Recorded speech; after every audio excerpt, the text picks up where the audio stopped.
First, let's take a look at approvals related to contractual obligations. Contractual approvals are approvals for payments made to subcontractors or vendors for materials and/or labor. Specifically, payment applications, which you will hear referred to as pay apps, are applications for payment that are submitted by subcontractors working on a project. Pay apps may cover the cost of both materials and labor provided by the subcontractor. Pay apps may also include payments being made to a subcontractor's tiered subs.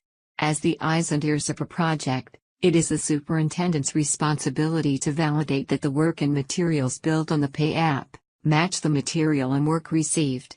Has the work been done? Were the materials used? Were the tiered subs involved and on-site? These important questions must be answered in order to approve a payment application.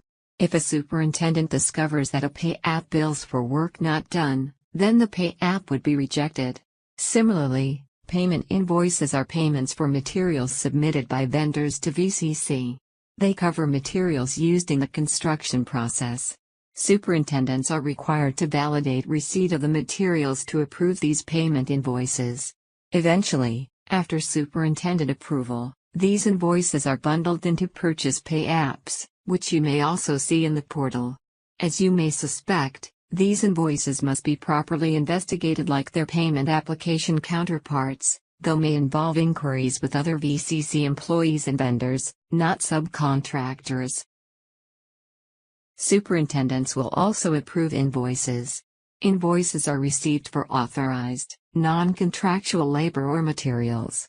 In general, work orders are used to authorize labor, and purchase orders are used to authorize materials. Work order invoices are organized as project expenses, and are created when temporary labor, or a specific service, is needed for a project.